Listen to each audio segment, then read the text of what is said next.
নমস্কাৰ।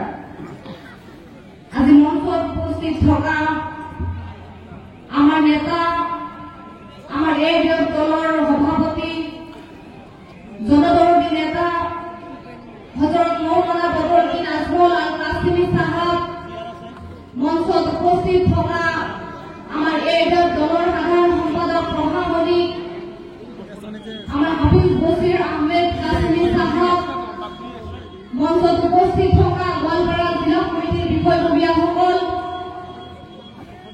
আমাৰ এই দলৰ বিভিন্ন বিষয়ববীয়াসকল, মোৰ সন্মুখত থকা মৰমৰ আইনজীৱীসকল আৰু এই গোৱালপাৰাবাসী ৰাইজ,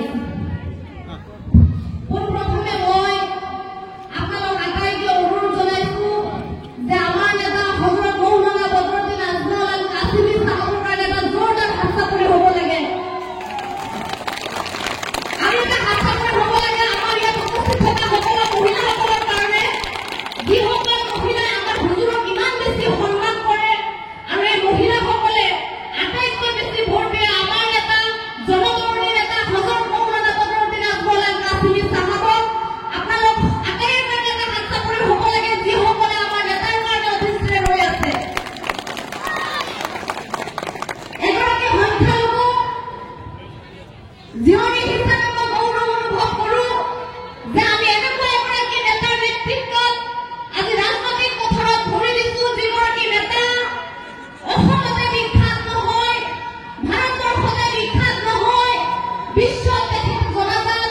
তেখেত হ'ল আমাৰ নেতা, জনদৰদী নেতা হযৰত মৌলানা বদৰুদ্দিন আজমল আল কাসিমি সাহেব। তেখেতে বিগত সময়ছোৱাত দিল্লীৰ সদনত আমাৰ কাৰণে এনেকে মাত মাতিছে যিকোনো এগৰাকী মুছলমান সাংসদে মাত মতা নাই। বিগত সময়ছোৱাত আমি দেখিছোঁ আমাৰ আইনজীৱীসকলে কেনেকুৱা ধৰণৰ ভুক্তভোগী হৈছিলে। আজি NRCৰ হৈ মহিলাসকলে যি সমস্যাৰ সন্মুখীন হৈছিলে, তাৰ আঁৰত থকা ব্যক্তি, যিগৰাকী ব্যক্তিয়ে মনোৰা বেৱাৰৰ কেছটো সুপ্ৰিম কোৰ্টত লৈ গৈছিলে আৰু তাৰ পিছতে আমাৰ সমস্যা বহুখিনি সমাধান হ'ল।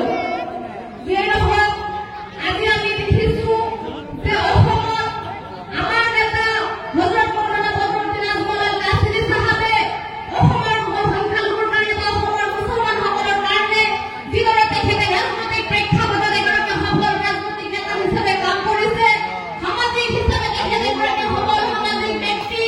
তেখেত আজি স্বাস্থ্য আৰু শিক্ষাৰ ক্ষেত্ৰত অসমত যিধৰণে কাম কৰিছে, মই ভাবোঁ যে অসমৰ প্ৰেক্ষাপটতে নহয়, ভাৰতবৰ্ষতো যদি আমি চাওঁ ৰাজনৈতিক প্ৰেক্ষাপটত তেখেতৰ দৰে দ্বিতীয় এগৰাকী ৰাজনৈতিক নেতা নোলাব। গতিকে আমি আশা কৰোঁ যে তেখেতৰ যি কৰ্মৰাজি, তেখেতে যি ধৰণে কাম কৰিছে, আমি তৃতীয়বাৰ তেখেতক জিকাইছিল আৰু চতুৰ্থবাৰৰ বাবে তেখেতে যেতিয়া আমাৰ ওচৰত পাইছে, আমি গৌৰৱ অনুভৱ কৰোঁ যে এনেকুৱা এগৰাকী ব্যক্তিক আপোনালোকে ভোট দিবলৈ সক্ষম হৈছে, আপোনালোকে তেখেতৰ নেতা কৰিবলৈ সক্ষম হৈছে। আপোনালোকে নিজকে লাকি অনুভৱ কৰিব লাগে, আপোনালোকে নিজকে সৌভাগ্যৱান অনুভৱ কৰিব লাগে।